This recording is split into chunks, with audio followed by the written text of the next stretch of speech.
U P مدرسہ board ہے وہاں پہ، اور وہاں کا ایک منسٹر ہے وسیم رضوی، اور جس کا تعلق اہل تشیع کے ساتھ ہے، شیعہ مسلک اور شیعہ مذہب کو ماننے والا ہے، اور اس کے متنازع بیان اس سے پہلے بھی آتے رہے، اور بنیادی طور پہ اس کا نام صرف وسیم رضوی ہے، وہ RSS کا ایجنٹ ہے، اسلام کے ساتھ اس کا کوئی تعلق نہیں ہے۔ اب پچھلے دنوں رات ہی مجھے بہت سے معتبر لوگوں نے ایک ویڈیو اس کی بھیجی، میں نے سنی بھی، وہ اس نے سپریم کورٹ کے اندر ایک یاچکا درج کروائی کہ قرآن حکیم کے اندر 26 آیتیں ہیں، ان آیات مبارکہ کو نکال دینا چاہیے، ان کے اندر قتال کا ذکر ہے، ان کے اندر جہاد کا ذکر ہے۔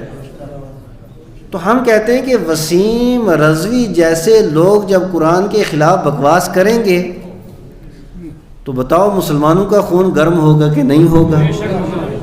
اب یہ فساد کون پھیلا رہا ہے، جبکہ میرا رب فرماتا ہے لا تبدیل لکلمات اللہ، خدا کے کلمات کبھی تبدیل نہیں ہو سکتے ہیں۔ اب قرآن حکیم وہ مستحکم کتاب ہے، رب قدوس نے تو چیلنج کیا، پہلا پارہ اٹھا کر کے دیکھیے،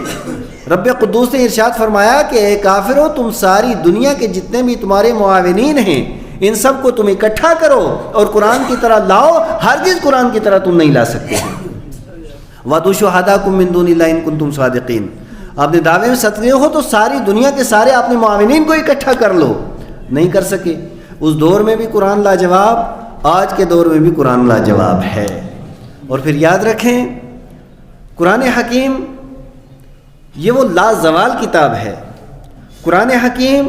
یہ وہ لا ریب کتاب ہے، قرآن حکیم یہ وہ شان و عظمت والی کتاب ہے۔ دنیا کی ساری کتابیں لائبریری کے اندر رہتی ہیں اور قرآن حکیم دلوں کے اندر رہتا ہے، قرآن حکیم دلوں کے اندر رہتا ہے۔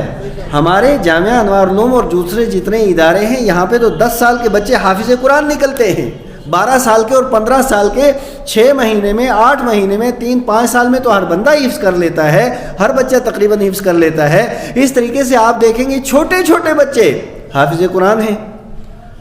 تو کیا تم لائبریریوں سے تو اپنے بل بوتے پہ اور اپنی طاقت کی بنیاد پہ ختم کرنے کی کوشش کر سکتے ہو، لیکن کیا کروڑوں دلوں سے قرآن حکیم کی عظمت کو نکال سکتے ہو؟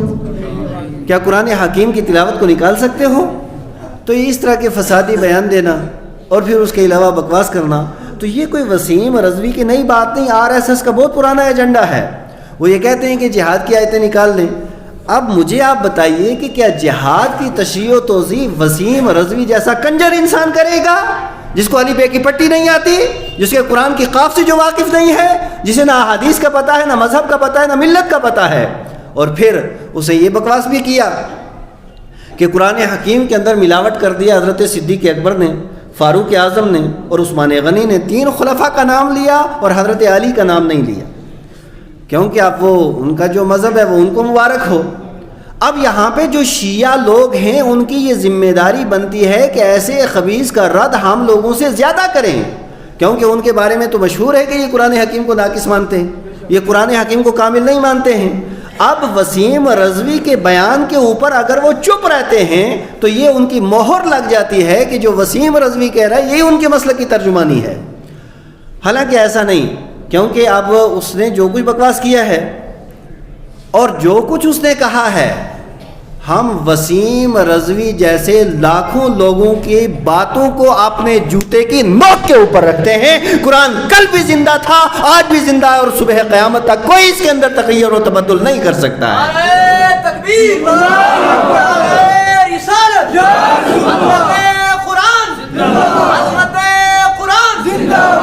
ہم پوچھتے ہیں کہ یہ BJP والوں کو ایسے وسیم جیسے گدھے ہی ملے ہیں، ان کو کوئی انسان نہیں ملتا ہے جس کو وزارت کی کرسی دی جائے، جو اس طریقے سے بکواس کرے گا قرآن کے خلاف اور مصطفیٰ کریم صلی اللہ تعالی علیہ وسلم کے لائے ہوئے اس عظیم ترین معجزے کے خلاف جب اس طریقے سے بکواس ہوگا تو معاشرے کے اندر تباہی بھی ہوگی، بربادی بھی ہوگی۔ اور یاد رکھیں کہ مسلمان اپنی جان ہنستے ہنستے دے سکتا ہے، قرآن کی عظمت کے خلاف بات برداشت نہیں کر سکتا ہے۔ حضرات گرامی، اب اس طرح کا بہرحال اس کی ہم مذمت بھی کرتے ہیں، بلکہ ہم تو کہتے ہیں کہ اس طرح کے بکواس کرنے والے لوگوں کو سامنے نہیں ہونا چاہیے، سلاخوں کے پیچھے ہونا چاہیے۔ بولو بولو، کہاں ہونا چاہیے؟ لیکن ہمیں یہ بھی یقین ہے کہ حکومت ایسا نہیں کرے گی۔ اس حکومت نے ایسے لوگوں کو آگے بھونکنے کے لیے رکھا ہوا ہے جو بکواس کرتے رہیں، اور جو معاشرے اور سماج کے اندر، کیونکہ ان کی بنیاد نفرت پہ ہے، نفرت چلتی رہے گی اور ان کا سلسلہ بھی چلتا رہے گا، نفرت بند تو حکومت ختم ہو جائے گی۔ بہرحال